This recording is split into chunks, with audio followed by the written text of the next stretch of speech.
예, 오늘은 충무공 이순신 역사표석을 찾아왔습니다. 충무공 이순신 역사표석은 충무공 이순신 장군이 태어난 생갑터에 조성이 되어 있고요. 현재는 충무로에 있는 명보극장 앞에 설치가 되어 있습니다. 찾아오는 길은 을지로 3가역 8번 출구에서 약 800m 정도 와서 좌회전을 하면 바로 명보극장 사거리가 나오게 됩니다. 이 명보극장 사거리를 중심으로 해서 전후 좌우는 이순신 장군의 거리로 명명되어 바닥에는 이순신 장군의 역사 그리고 해전이 기록된 석판이 조성이 되어 있습니다. 이곳은 이순신 생갑터로 추정되는 두 곳 가운데 하나인 신도빌딩입니다. 이순신 장군의 역사표석은 명보극장 앞에 하나가 설치되어 있고요. 많은 역사학자들의 고증에 의하여 이곳이 이순신 장군의 생갑터라고 추정하고 2017년 4월 28일에 역사표석을 세웠습니다. 서울은 이순신 장군이 태어나시고 어린 시절을 보냈으며 과거 시험에 응시한 훈련원이 있는 곳이고 초기 관리로 부임하여 활동하였던 곳입니다. 서울은 이순신 장군의 가장 많은 역사가 숨쉬는 곳입니다.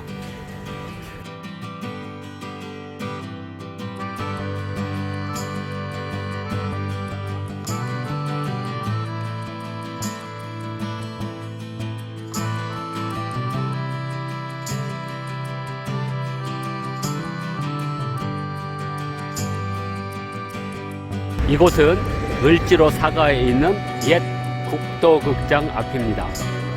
이 국도극장을 제가 찾아온 이유는 이곳이 이순신 장군과 깊은 관련성을 맺고 있기 때문입니다. 을지로 164번지 국도극장은 지금은 국도호텔로 탈바꿈하여 옛 극장의 흔적은 찾을 수가 없고요. 유일하게 옛 국도극장임을 알리는 역사표석이 이곳 편의점인 미니스토 바로 옆에 위치하고 있습니다. 이 국도극장은 충무공 이순신과 깊은 관련을 맺고 있는데요.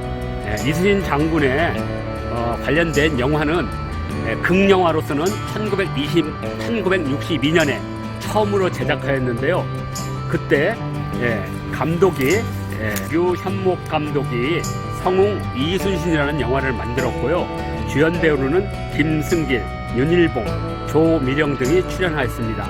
바로 이 국도극장은 1962년 이순신 장군 영화가 처음으로 개봉된 역사의 현장이고요. 다시 약 9년이 지난 1971년도에 이규홍 감독이 같은 제목의 성웅 이순신이라는 영화를 만들게 됩니다.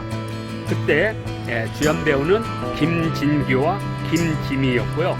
바로 이곳 국도극장에서 상영되었습니다. 따라서 이순신 장군과 관련된 두 편의 영화 성웅 이순신 1962년도 작품과 1971년도 작품이 모두 국도극장에서 개봉이 되었고요. 이곳은 을지로 3가역 사거리입니다. 이곳은 이순신 장군의 거리로 명명이 되어 있는데요. 바로 3가역 10번 출구 바로 뒤편에는 충무공 이순신 장군의 승전 연역 옥포해전 바닥 표석이 있고요. 자, 이 횡단보도 건널목을 건너게 되면 바로 중부 을지로 3가 파출소가 자리 잡고 있는데요. 을지로 3가 파출소 바로 앞에는 이순신 장군의 승전을 기념하는 바닥 표석이 있습니다. 바로 충무공 이순신 장군 노량해전입니다. 옥포해전은 이순신 장군이 처음으로 출전하여 승전한 해전이고요. 노량해전은 안타깝게 충무공 이순신 장군께서 전사한 해전이 되겠습니다. 바로 이순신 장군의 빛나는 23전 불패 신화의 처음과 끝을 이곳 을지로 3가 바닥표석으로 둠으로써 이곳을 이순신 장군의 거리로 명명한 의미와 그 뜻을 바로 우리가 헤아릴 수가 있습니다. 예, 이곳은 조선광문회와 신문관이 있던 곳입니다. 조선광문회는 1910년에 우리나라 고전을 간행하기 위해서 최남선, 박은식 같은 분들이 설립한 고전 간행 단체이고요. 신문관은 그보다 3년 전인 1907년도에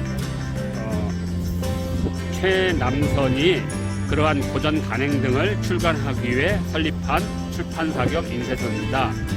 바로 이곳은 충무공 이순신과 어떤 관련성이 있는가?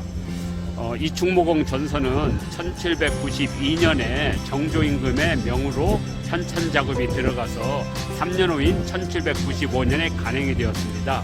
이 충무공 전서는 현충사를 비롯한 여러 사장에 배부를 했지만 일반인들이 거의 볼 수 없었습니다.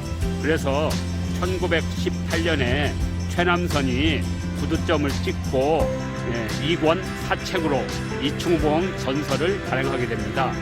그로부터 우리들이 쉽게 충무공 이순신에 대한 이야기와 역사를 만날 수 있었습니다.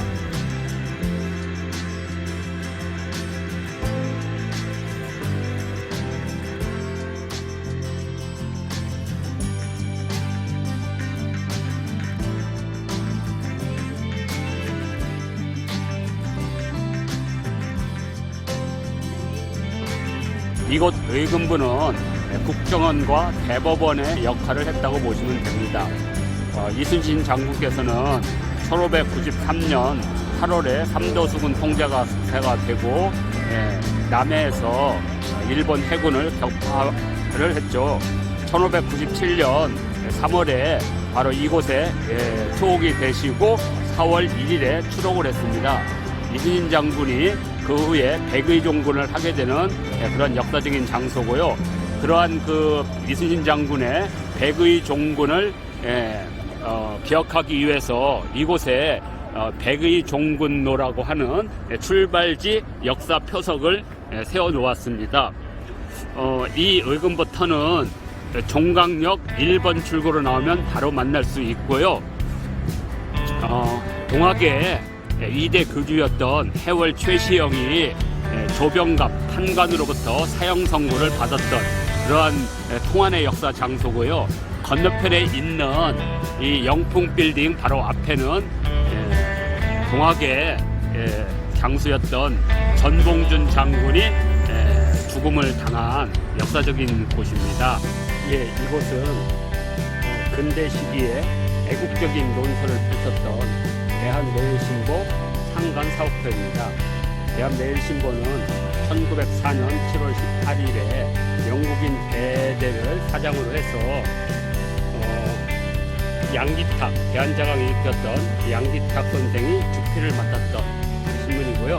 여기에 박은식, 신채호 이분들도 이곳에서 주필을 맡으면서 대국적인 논설을 펼쳤던 곳입니다. 이 대한매일신보 창간사업소는 조계사 바로 뒤편에 있는데요. 이곳은 3.1 민족항쟁 시기에 기미 독립선언서를 인쇄하였던 보성사가 있었고요. 바로 이곳에는 그 보성사 사장이었던 이종일 선생의 동상이 보이고 있습니다. 그리고 이곳이 3.1 민족항쟁에 기미 독립선언서를 인쇄했다고 하는 역사 표석도 있고 바로 옆에는 고려 말 성리학자였던 목은 이세계 영당이 자리 잡고 있습니다. 대한매일신보는 1910년 8월 29일 경술 국지와 함께 폐간이 되고 다음 날 8월 30일에 대한자를 빼고 매일신보가 됐습니다. 의열단에서 반드시 파괴해야 될 5파괴 시설 가운데 매일신보가 들어가 있죠. 그것은 그 이후부터 너무나 친일적인 논조를 쓰는 신문이었기 때문이죠. 그러나 그 이전에 대한매일신보는 황성신문, 제국신문, 대한매일신문과 함께 가장 애국적인 논설을 펼쳤던 곳이고요. 바로 이곳에서 단재 신치호 선생은 이순신전을 연재하게 됩니다. 1908년 5월 2일부터 8월 15일에 한문보림 이순신 장군전을 연재하다가 한문을 잘 모르시는 분들을 위해서 바로 다음 달인 1908년 6월 11일부터 10월 24일까지 한글본 이순신전을 연재하게 되죠. 따라서 대한매일신보는 이순신 장군 역사 탐방로에서 아주 중요한 위치를 차지하고 있다고 볼 수가 있습니다.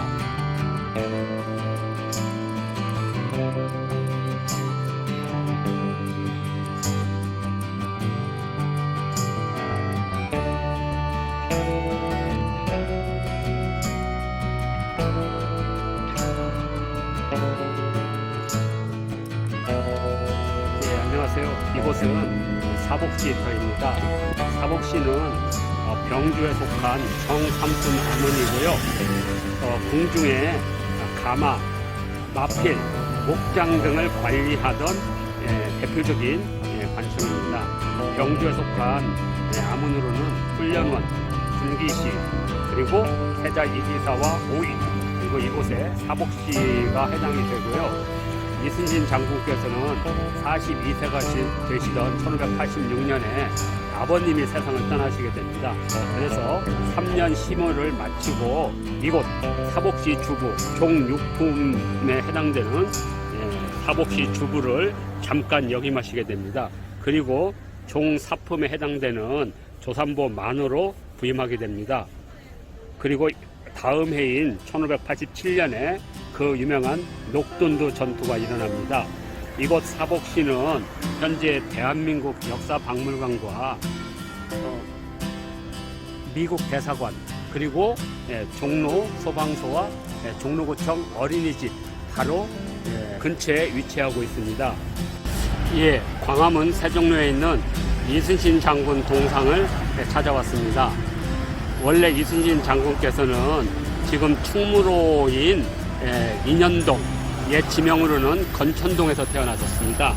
따라서 충무공 이순신 장군의 동상은 생가터가 있는 명보극장 앞 건천동에 세워지는 것이 옳을 수 있는데, 이순신 장군의 역사성과 상징성을 고려해서 이곳 광화문에 오게 되어 있습니다.